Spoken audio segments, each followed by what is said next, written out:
Welcome back to the Citizen Effect podcast. This is, of course, half of your host team, Keith Whiddon. Devin is back at his office manning it today. And so I'm flying solo with a great friend of mine since we met each other over TikTok back in 2000, I believe 19-ish, the attorney Tom. Again, my name is Keith Whiddon, 100% of criminal defense, Whiddon Criminal Defense, 50% of Erase My Arrest. And with that, I'm going to turn it over to the attorney Tom.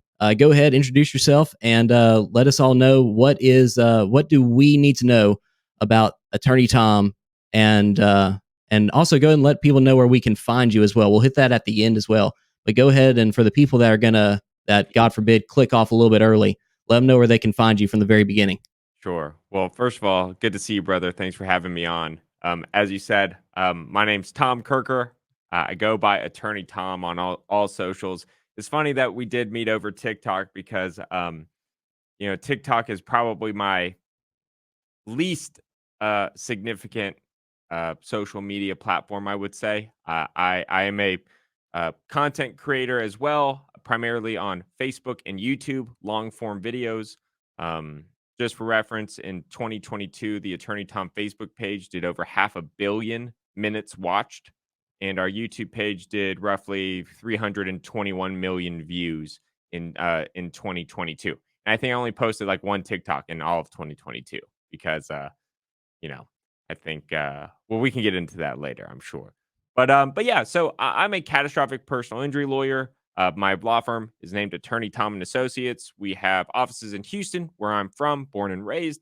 That's our headquarters. I'm also a licensed Louisiana lawyer, so we have a law firm or an office, I should say, in Lake Charles and in New Orleans. And then also we have an office in Wilmington, North Carolina. Right. And now, I believe whenever we first met back in the TikTok days, the infant TikTok days at that, obviously you've, or maybe not obviously, you have always done catastrophic injury to some degree. But at the time, I believe that you were maybe not partnered with or in an associateship with the firm, but you were closely associated with a firm at the time that you handle cases with. Is that correct? Yeah, that's correct. So I grew up in this industry. Both my parents are trial lawyers. My father is a catastrophic injury lawyer as well. And actually, when I graduated from law school, I was 24 years old when I graduated. My father would not hire me. I wanted to go work for him. He would not hire me. He wanted to very much, me to cut my teeth working for somebody else. What he didn't know that I would just go ahead and start my own law firm, and I was able to generate a whole lot of cases very, very early on. Call it luck or skill, or probably luck is more appropriate.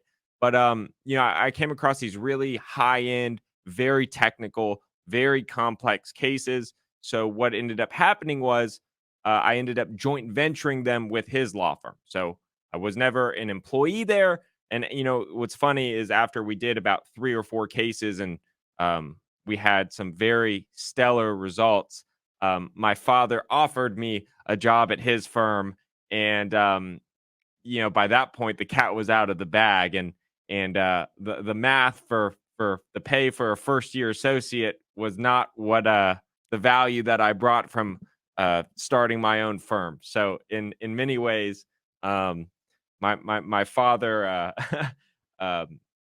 missed out on an opportunity for me to be an associate there and just bring all the business to them. But it all worked out for the best. Well, for me, really. So, having grown up in Houston, were your parents a driving factor or something like that along the lines of you going to law school? Were you considering any other career? No, I was not considering other careers. I would definitely say that probably my father was the biggest influence. I was lucky enough because of what my father does. And when I mean catastrophic injury, I truly mean that. I mean, I've been lucky enough to be around some of the most high profile and complex cases. I remember being a kid, 5th grade, 6th grade, 7th grade. My dad would literally pull me out of school to go watch high profile trials, not his.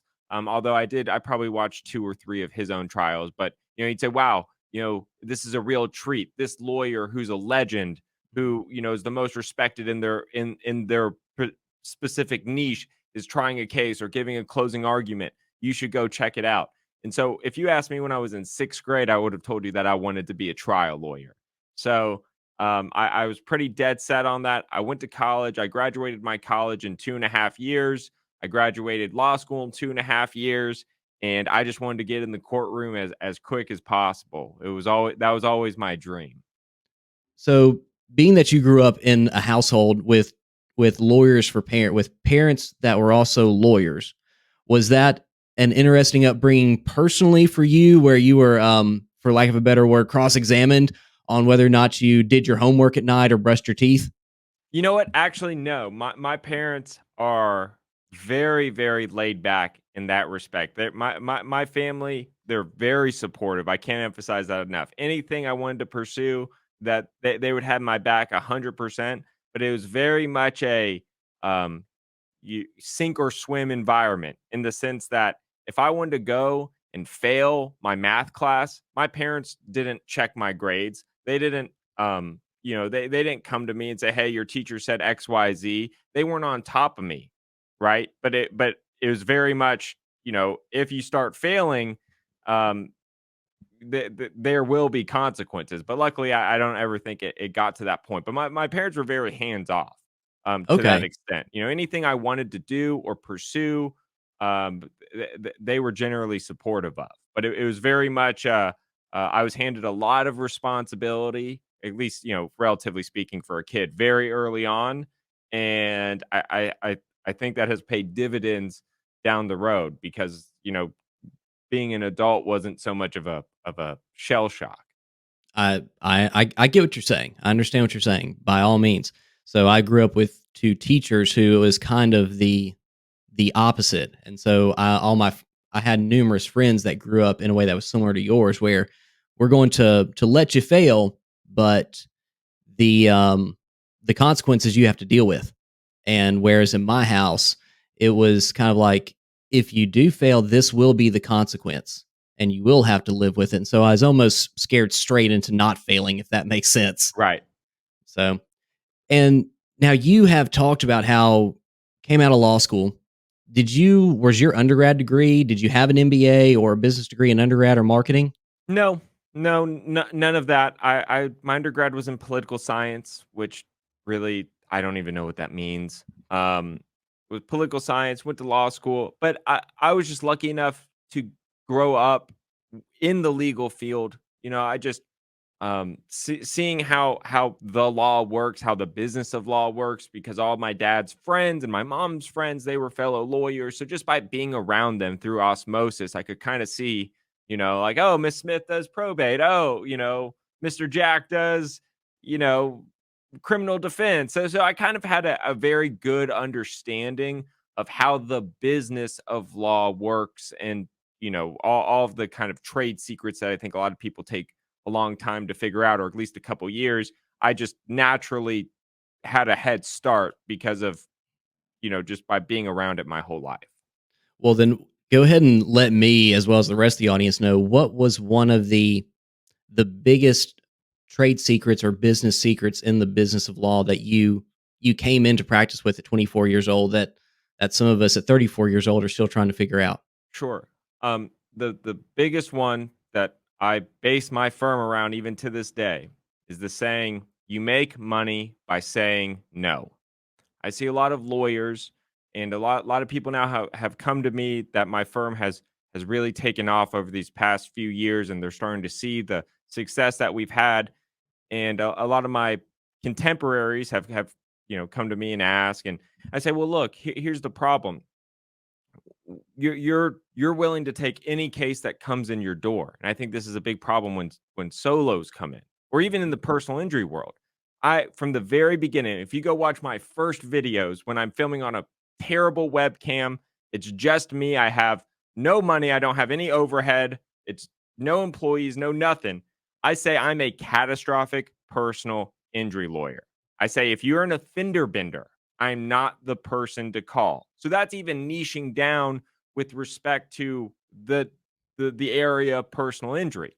And the reason for that is because in catastrophic personal injury, I can go and work my butt off and work up one really, really complex case that can consume my entire ethos. But at the end of the day, I'm going to get $1 million, $2 million, $3 million fee. Whereas I could go, but work equally as hard on 50 fender bender cases where each fee is $5,000 to $10,000. So the math really adds up if you focus on quality rather than quantity.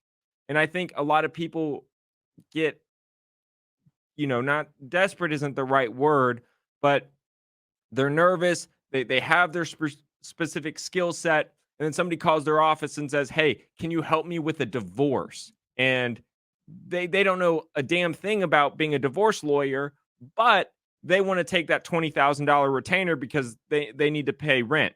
And so now Mhm. you're going to spend the next 100 hours reading all the treatises and calling people and figuring out how to do a divorce. Whereas if you just passed on the case, you said no, and you were patient and you waited for your particular niche, then you could really develop in that niche. So because of my social media, I was on another podcast recently, and they asked me to go through my data.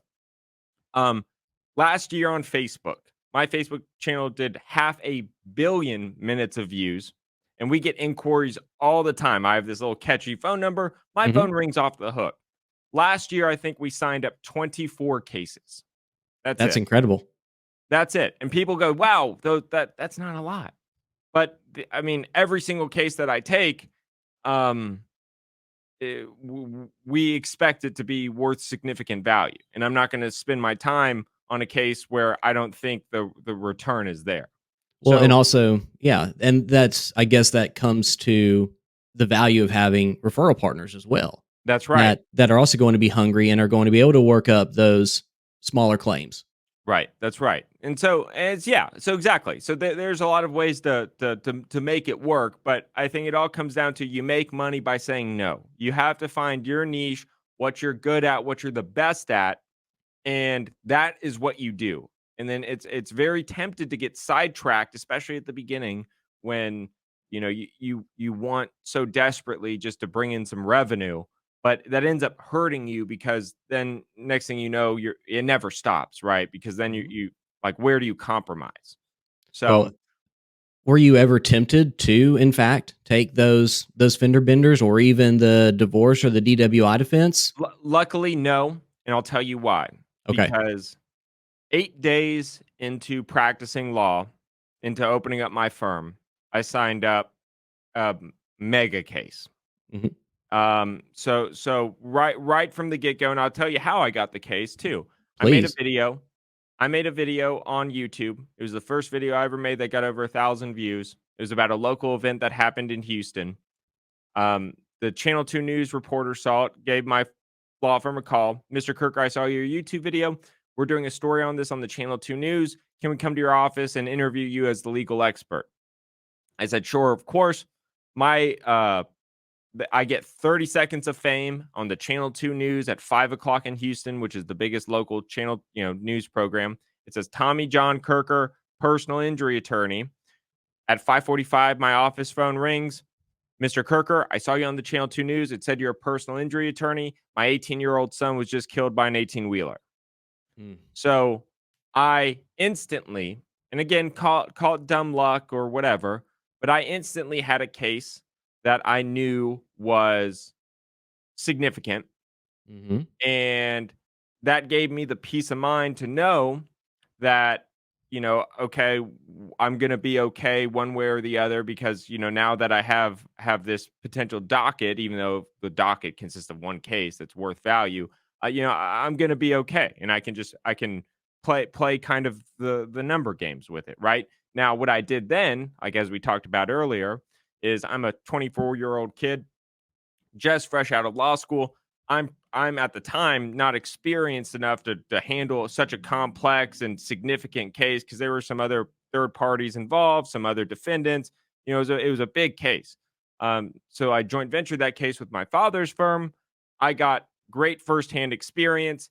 That's a way to mitigate the expenses, because if anybody knows how joint ventures work, you can negotiate, who's going to pay for experts, who's going to do this. So the deal I struck was, listen, I'm going to refer to this firm. I'm going to be hands-on. I'm going to be in every deposition. I'm going to be, learn everything I can learn under the sun. But hey, guess what? You're going to take charge. You're going to pay for the expert fees. So now I'm not coming out of pocket this, insane amount of money, which I didn't have. And yeah, and I mean, that's how I got my jump start. And then there are other things that you can do as well with respect to financing, because then you can take, your perceived docket value and, go get money and, on a loan and that kind of stuff to really jumpstart your firm too. But yeah, I mean, it was a wrapping up. I would luckily wasn't tempted because I got such a big boost right from the beginning. Well, it's one So of those. I like to think that the harder you work, the luckier you are. So I think that that's been true in my career, and I think it's obviously true in your career. And I think there's also a being willing to bet on yourself, which I have a story about where I decided I'm going to start my own firm, and it sounds to me like your story is a little bit like mine, where you had someone who said that I'm not going to hire you. And I imagine that coming from your father, even though it was, I imagine from a loving place, it was perhaps. Yeah. absolutely. Um, that you said, you know what, I'm going to, I'm going to bet on myself and show them that not only able to, am I able to do the work, but that I can do it on my own, and almost like you said, I'm going to thrive in doing it. Right. So that's an awesome story. And I know that for me, when it came to growing my practice and niching down, because I was that person who back in 2015, I was taking anything that came in the door. I was just finding a way to make it work. And I found out that, okay, these are the cases that I hate. And so I started niching down in a way that, okay, every new year, I sit down, I say, I'm never taking another one of these cases. And we have been lucky enough in my firm to where we're down to doing only criminal defense and expungements now. And that's what we've done since about 2019 to 18. Now we're in a place where it's like, okay, let's niche down within criminal defense. You were lucky to come out of the gate swinging and niche down just to catastrophic injury. I am now niching down to like, okay, what is it that I only want to do? I only want to do serious felonies. So, murder type cases, serious federal cases, and DWI defense. Now we still take a lot of drug cases, a lot of gun cases, and obviously drugs and guns get caught up in federal cases all the time, as well as state cases for that matter. But what we have decided is that we are no longer taking domestic abuse type cases. None.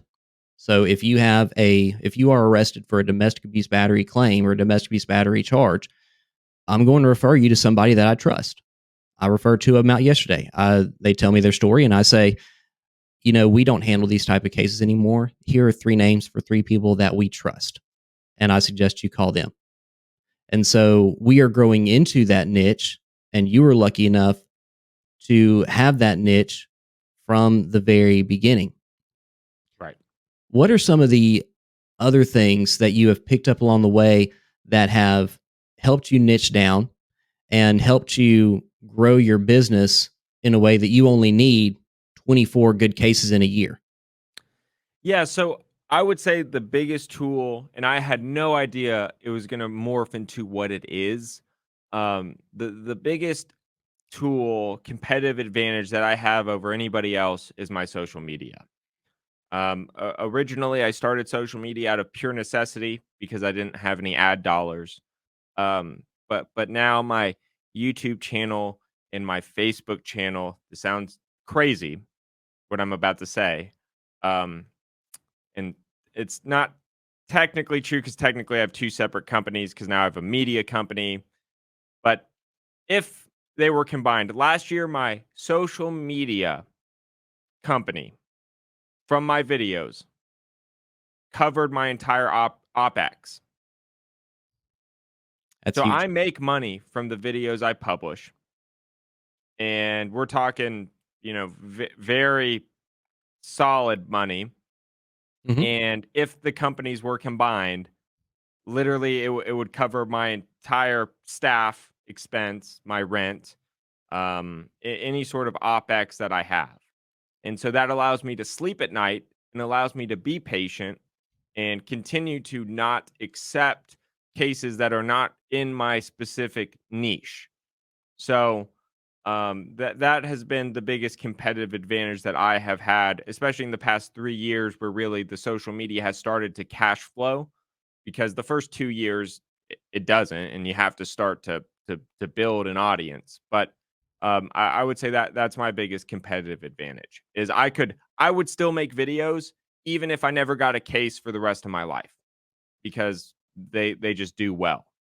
What was the turning point in your social media?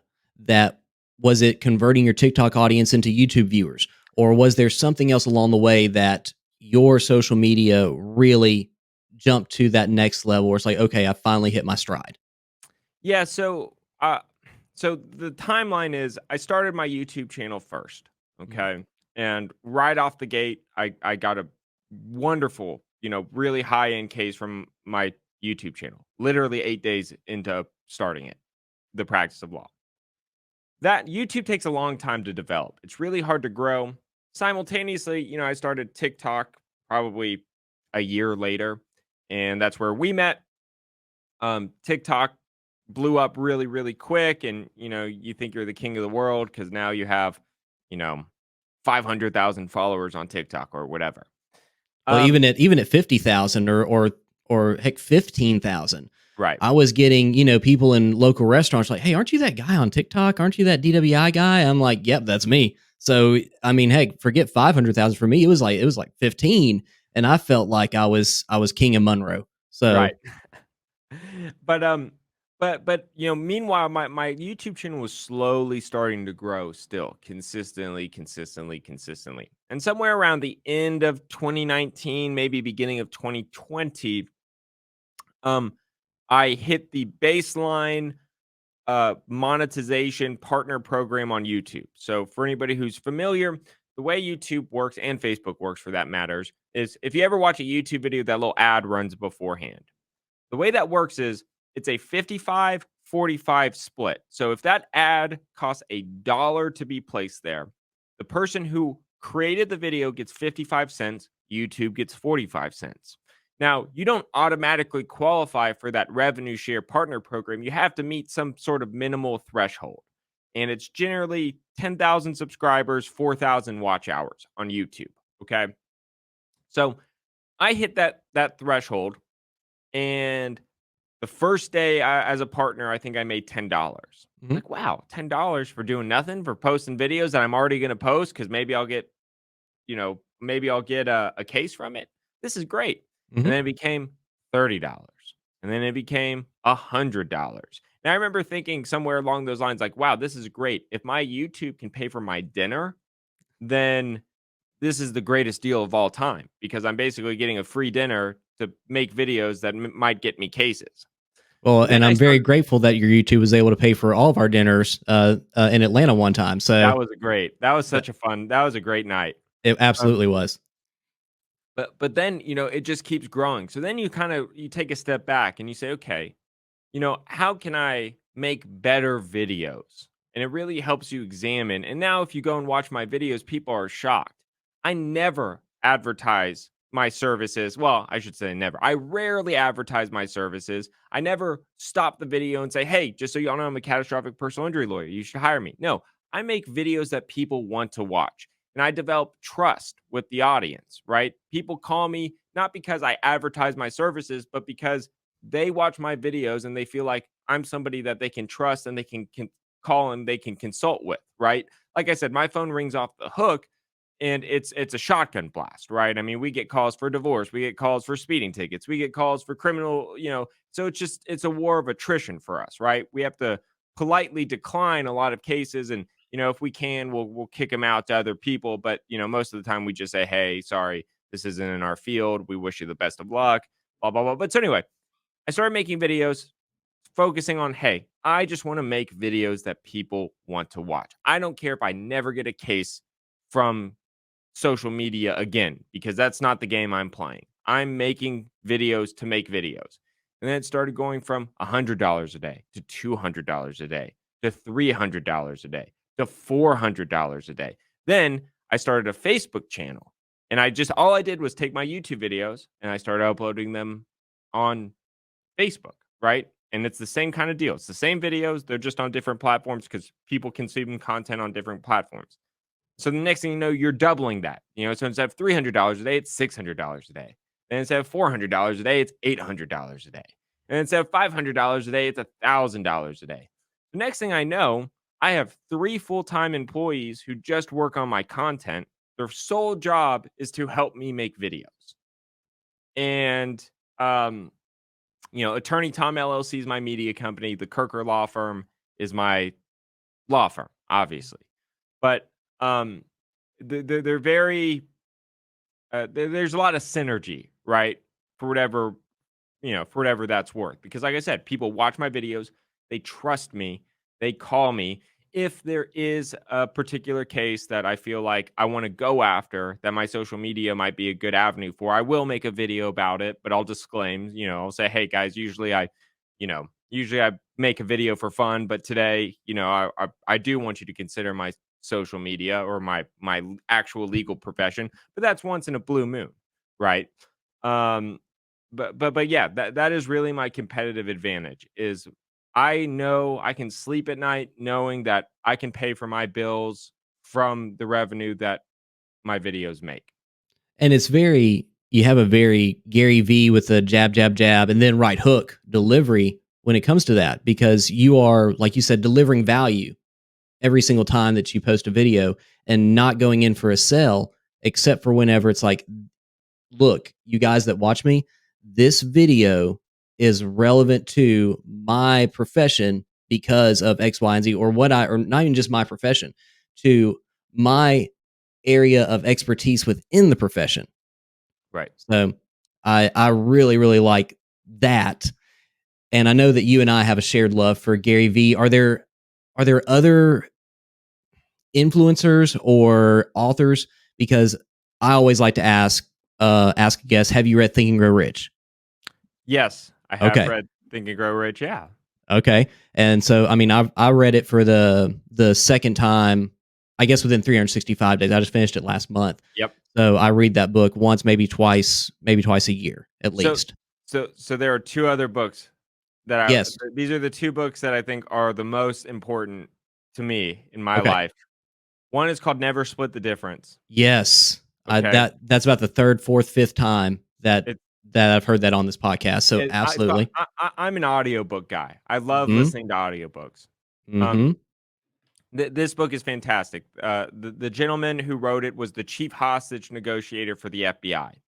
And the whole gist of it is, if I have 4 hostages and you're the chief negotiator for the hostages, you're not in a position to say, okay, give me 2, you keep 2, we'll split the difference, right? Mm-hmm. That is not an option when you're dealing with, when you're dealing with high stakes situations. And, there are just so many tricks and tips, and a lot of it is very simple. Like, for instance, again, it goes back to saying no. You have to be willing to walk away from a deal, and obviously this is in the business sense, but, even in the hostage negotiation world, you'd be surprised about how many times they would get phone calls saying, hey, we need $1 million or we're going to kill everybody here. And the hostage negotiator just says, no, that's not going to happen. And that's a really scary thing to say, because you're worried about the consequence. But, they have data to prove that overall this is the right approach to get people to temper their expectations and to get realistic, right? Have you watched that masterclass, the masterclass.com with Chris Voss? No, I haven't, but I get advertised for it, but I have no excuse not to. But the masterclass is so wonderful. Because I've seen Chris Voss in person, I think twice now. read Never Split the Difference God knows how many times, have it on audiobook right there. Yep. So yeah, I don't know how many times I've been through it, but the master class that he did for Never Split the Difference is exceptional. It fills in the blanks. It puts life to Never Split the Difference. So I cannot recommend that you go and watch that enough. It is That's worth the awesome. price of admission for sure. So, Awesome. Yeah, I need to go check that out. Pivoting, the second book that I would highly recommend, and it's a very short read, and I'm going to summarize it. It's okay. called Hell Yes or No. Hmm. And the thesis of the book is a lot of opportunities will be presented to you in your life. Once you get to a certain level, and it's not very high, right? Like once you start to get your initial success, when these opportunities are presented to you, they are either a hell yes. And if they're not a hell yes, then it's a no.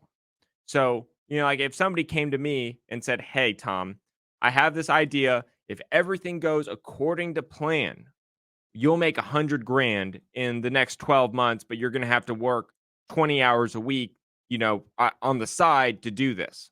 Well, everybody wants to make an extra 100 grand. That sounds Hmm. awesome. But, I'm at a point now where making 100 grand in a year for 20 hours of work a week extra, on top of what I'm already doing, that's not a hell yes. Hmm. So it's a no, Hmm. right? And so that's the gist of the book. So when opportunities, like when investments come to you, when other opportunities, you either have to be really, really excited about it. And if anything under that level, like if it just makes you, if it kind of makes you happy, if it's kind of a good deal, if it's, you know, kind of something you should look at, then it's a no. So it's about being really, really selective. Yeah, I can't agree with that more. It's something that I struggle with, frankly. But I think that I don't think I read that book, but I believe that I listened to a podcast with that author because it was with who wrote 4 Hour Work Week? Um, Tim Mm. Ferriss. Yeah, I believe that was on the Tim Ferriss podcast that I first heard that hell yes or hell. It's either hell yes or hell no. So great tips. And talking about what your week to week or what your day to day is. Do you view yourself at this point? Do you view yourself as more of a lawyer? Do you view yourself as more of a content creator? Or is it on Mondays and Wednesdays, I'm a lawyer, and Tuesday, Thursdays, I'm a content creator? What does the day in the life or maybe the week in the life of Tom Kirker look like? Yeah, so and I'm really in an identity crisis, to be honest. Um, right now, Mondays are my filming days. So I'm really lucky. I now have the support staff to where all I need to do is film. So all my editing, all my post production, all that's taken care of for me. So generally what I like to do is I come into the office on Monday and I'll film probably from 8 a.m. to sometimes we go past lunch, like 2 p.m. ish, but most of the time we can probably wrap it up by like 12:30, 1 ish before I go to lunch. And Um, how many videos do you squeeze out of that 4, 5, 6 hour we're shoot? trying to do three. Our Okay. goal is three. And just for everybody watching, these are three long form videos. So what I mean by long form, it's 8 to 12 minutes usually. Sometimes we'll go as far as 20 or 25 minutes, but that's maybe 10% of the videos get that long. But we usually aim for at least 8 minutes because at 8 minutes long, the social media algorithms can serve double advertisements. So you basically double your revenue. So if you go watch YouTube videos, you'll see a whole lot of videos that are literally 8 minutes and 1 second long. And that's why. But so 8 to 12 minutes is what we generally shoot for. Um, and these are long form content, right? So this is different than a TikTok where you're just filming it on your phone and they're 15 seconds long, all that kind of stuff. So there is a little, oh, not a little bit. There's a lot more work that goes into the production of these videos. But we try to do three. But I'm in at a point now where, um, quite frankly, maybe my highest and best use of my time is to make more videos, which means I would have to hire more staff to help me um, push my legal agenda forward. Right. So right now I'm still relatively hands on on the cases that I decide to work on. Um, and maybe it's worth it to basically staff up to get to a point. I never want to be completely hands off, like right, because my whole dream was being a trial lawyer. But maybe it's worth investing in the infrastructure to where I can come in and basically just do all the fun stuff, right? Hmm. Come in for mediation, come in for trial, Yep. come into the support. So that's kind of the identity crisis that I'm in right now, and we've been struggling with for the past probably year or so. I hired a COO. And this is another book, by the way. Um, have you ever heard of the Traction Business System? Oh, Gino Wickman. Yes. Oh, absolutely. I've read Traction 3 or 4 times. I'm Okay. Well, working about a on implementing it. I'm hoping that Bill Hauser and Ethan Ostroff and Andrew Stickle in the very near future are gonna help me get that all lined up.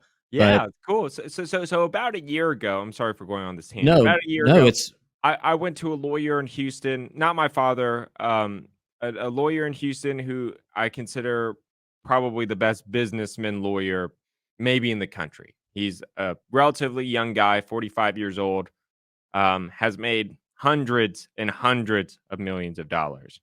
I was lucky enough to block out an hour with him, and I asked him, "How do I take my law firm from where I am now?" At the time, I think 3 offices, 4 lawyers, staff of maybe 5, so like 8 people total.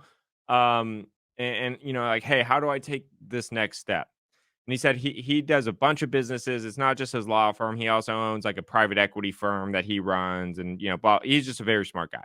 He right. goes, all of the businesses that I do are put on this traction system. Mhm.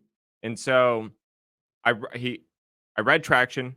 Mhm. I even hired a headhunter or like a coach or I guess whatever and basically we ended up hiring a COO who's in the office next to me.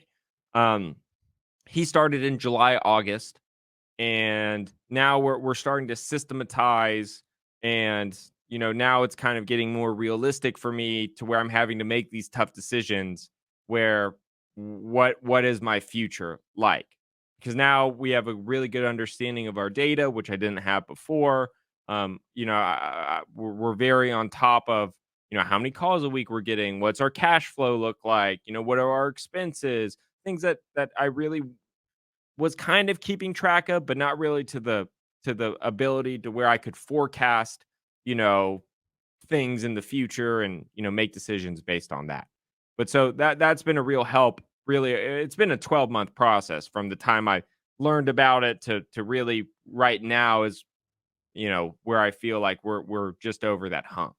Wonderful. Have you read, Fireproof by Yeah, Mike Morse? yes. Okay. And I was gonna say, so Mike Morris, 855 Mike wins. I'm 855 Tom wins.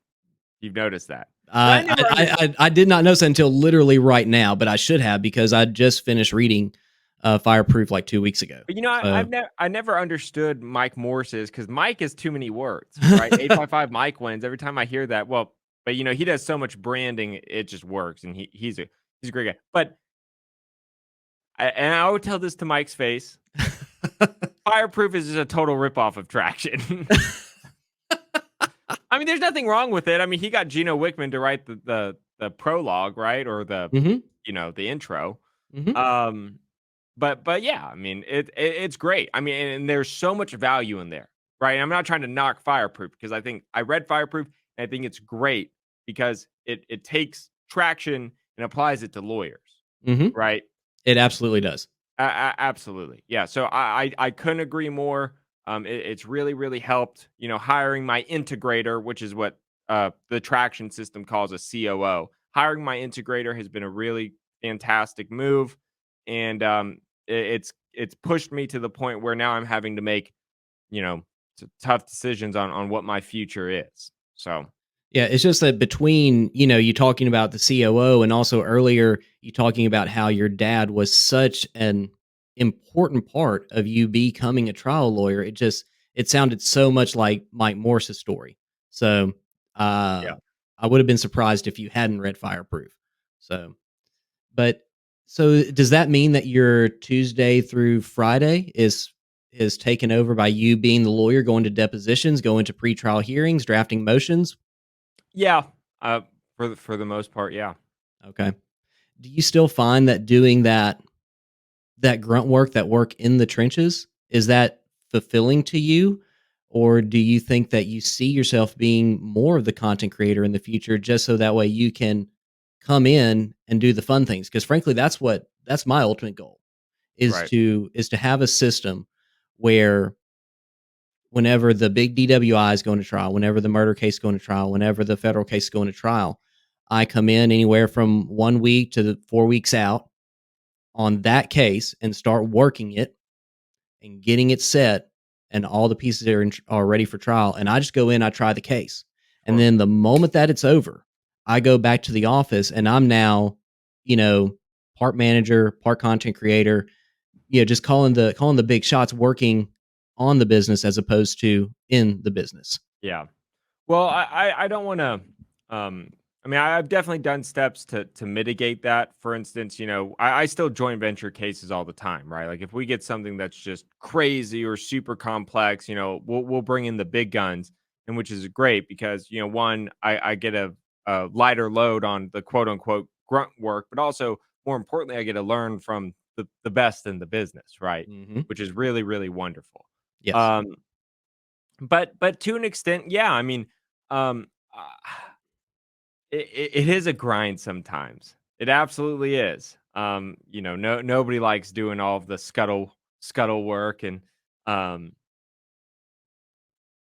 yeah, but I don't know. You kind of just have to do it. I'm really lucky in the sense that because we've done a good job on case selection.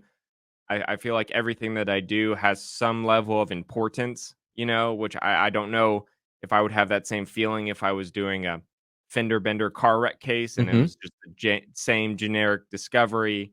But we get to work on some really interesting and important cases that I think have real meaning and can change things and Yes. cause lasting effect. So that really motivates me to an extent, but of course, if I didn't say at times it was just grueling and a lot of grunt work, I'd be lying if I said I never felt like that. So that is very much in the active discussion of what is the highest and best use of my time moving forward. Right.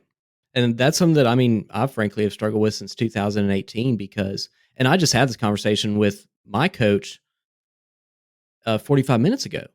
And it's, what does it look like for me to have someone that can get me out of the courtroom every day? Because my schedule has me in a courtroom from 9 a.m. until about 11 a.m.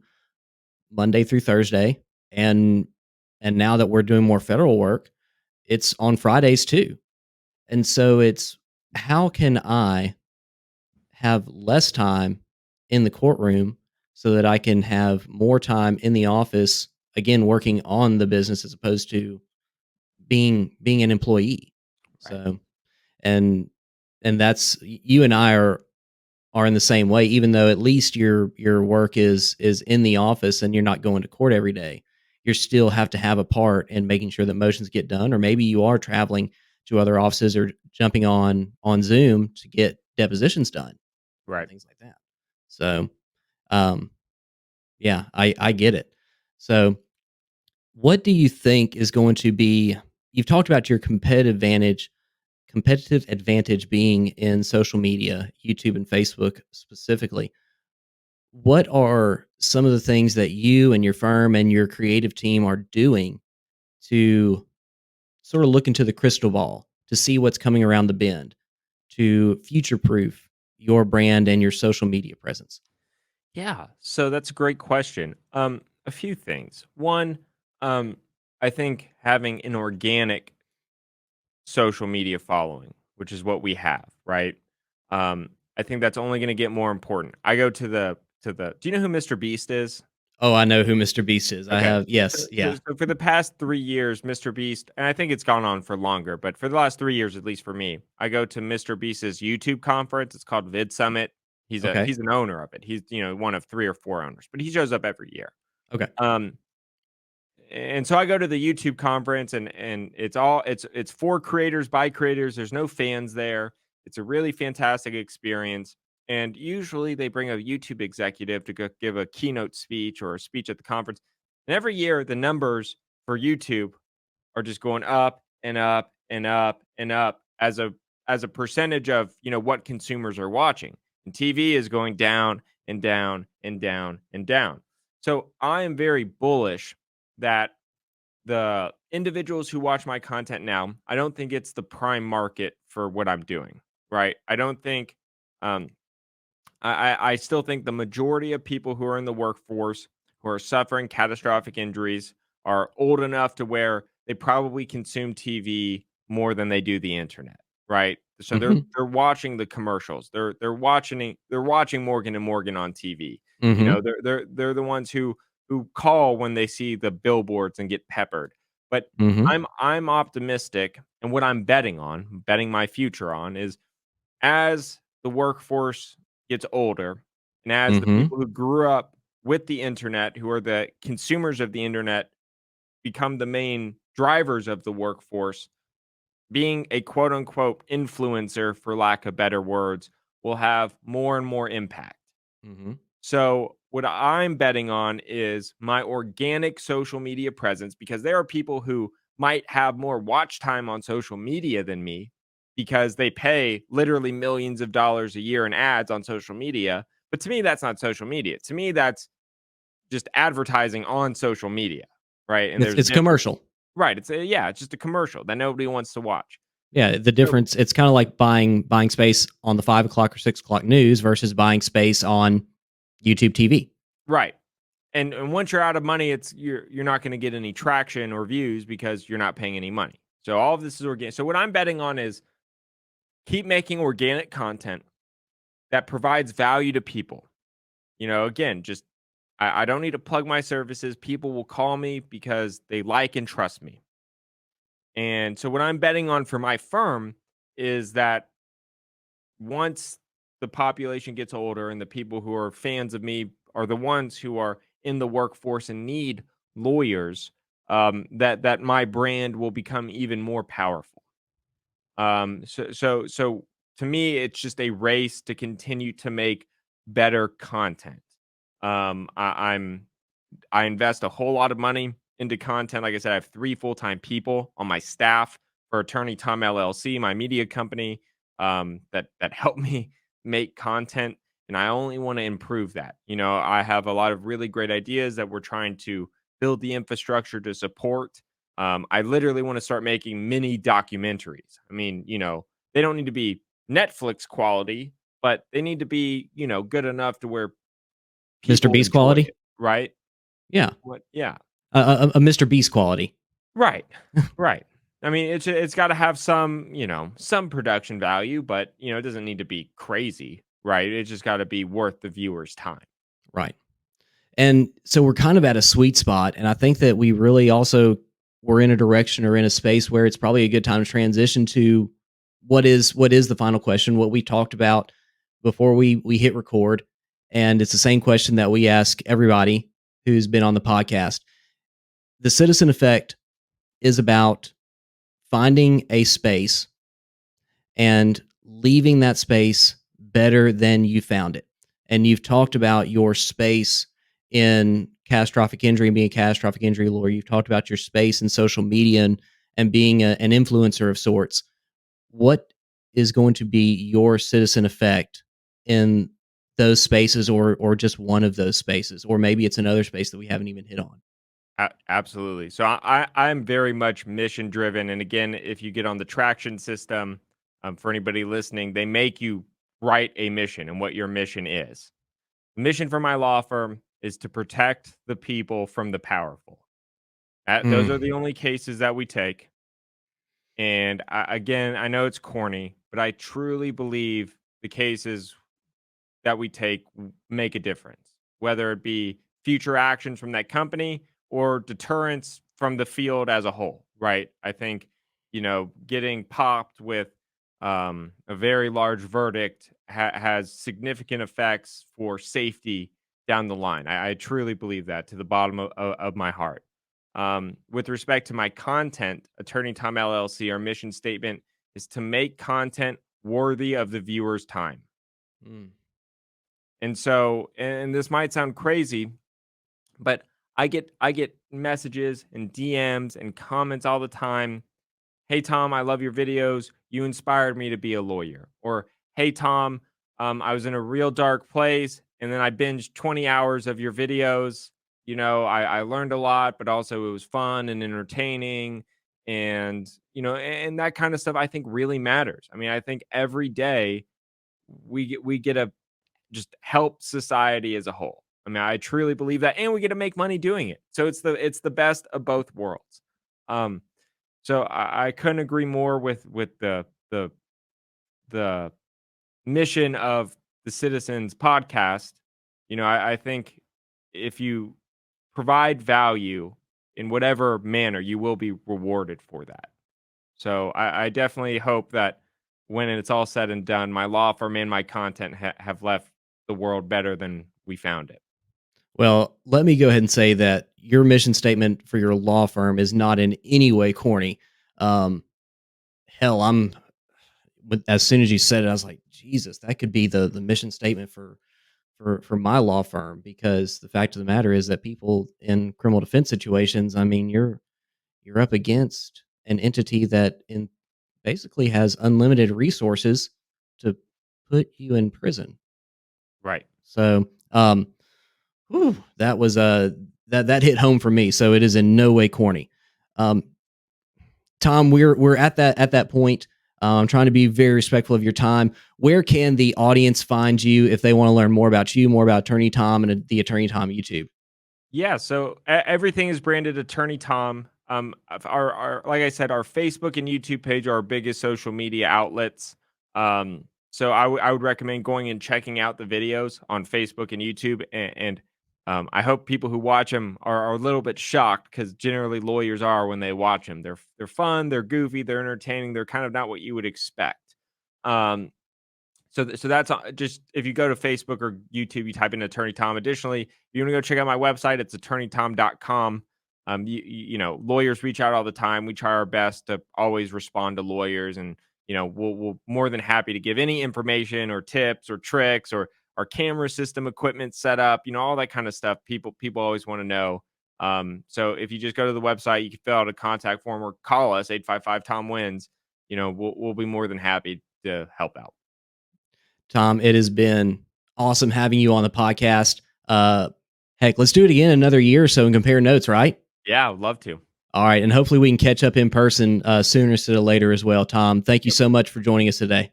Awesome, Keith. Thanks. You Bye-bye. bet.